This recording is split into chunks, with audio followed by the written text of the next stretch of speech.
Hey, church scholars, or church history scholars, I should say. I got Gregory the Great, and yeah, so for my presentation, this is who I got to do, and he's really cool. He's got a lot of significant stuff. Pope from 590 AD to 604 AD, which doesn't seem like a very long time, but the amount of significant things that he did was very good. He was like not only a significant status as a leader in the church, but also as a leader in Rome, really. And so, as you'll see in this lesson a lot, is his ability to combine executive leadership and his warm sympathy for human need. And that comes right out of Bruce Shelley's book, actually.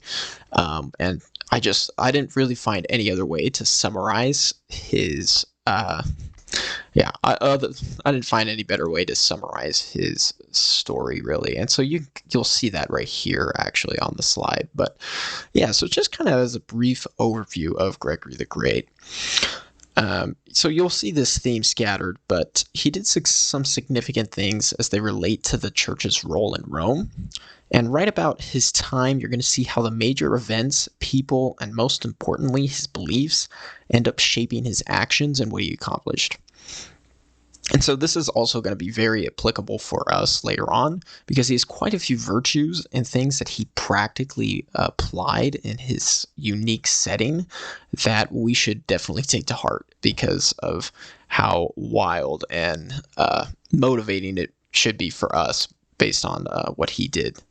So yeah, and his actions should in most respects reflect out how he lived out the Word of God. So yeah, so let's go into who was he. So the very first thing you're going to see is that he was a son of a wealthy family, and so this is kind of on his father's side of things. But his father was wealthy and educated, which in turn allowed Gregory to hold a high place in society as well as receive the necessary education pretty much for the rest of his life. This education sets up his role as a pope because he also served as a prefect, which is basically a mayor, at age 33 for just a little brief time. But more importantly than that, his mother and his other relatives, as you can see, were virtuous, or they were more religious, and that kind of helps him kind of establish his own personal values. And so these values really start to come into play kind of early on in his life, and that's where you'll see this where he renounced secular life.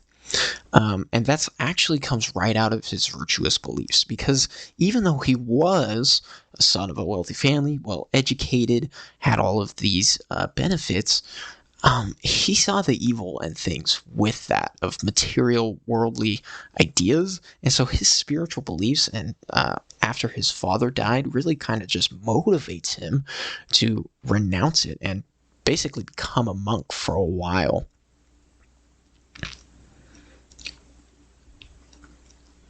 Yeah, and so this ends up playing out in a couple of ways. Yeah, so he sees the evil in worldly affairs and doesn't want anything to do with them.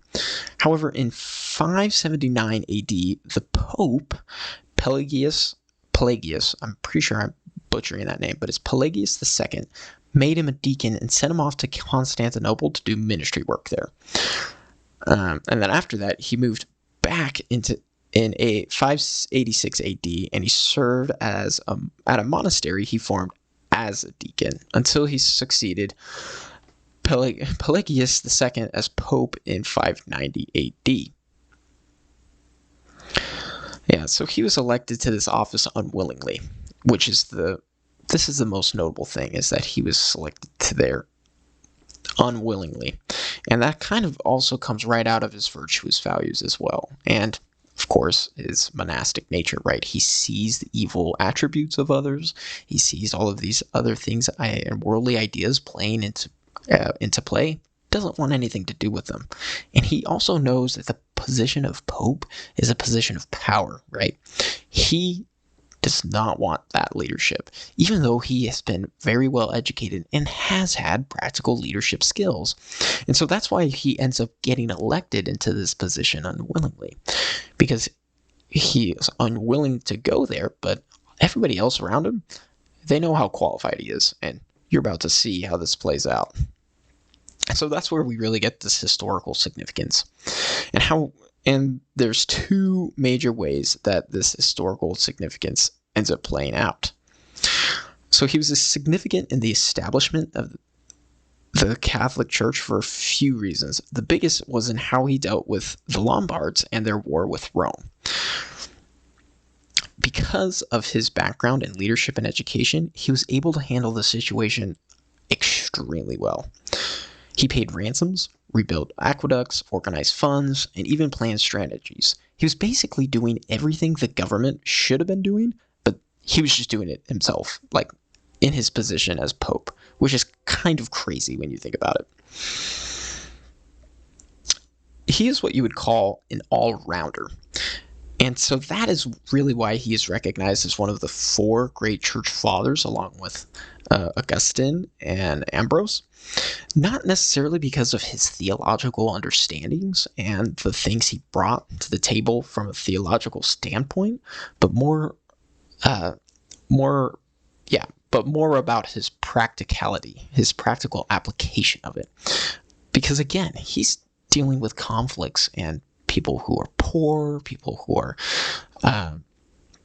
really just struggling when there's conflict, famine, all these other events in history that are playing out, and they're looking for guidance, they're looking for leaders, and he steps up. Gregory the Great steps up to the plate and practically applies the text in these real-world scenarios in which nobody else was really willing to do it.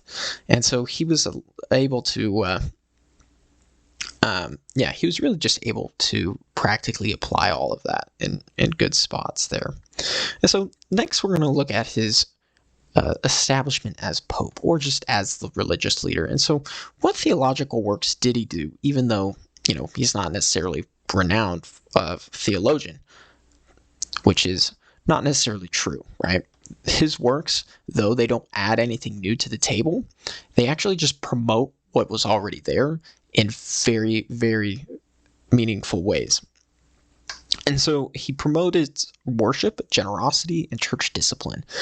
Worship can be a little bit debated. I found a lot of materials on the Gregorian chant.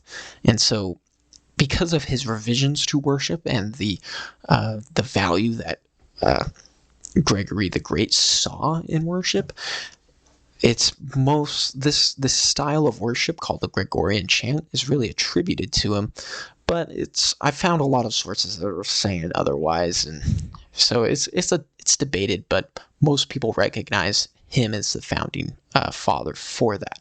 And then the next kind of virtue that we see that he expresses is his generosity.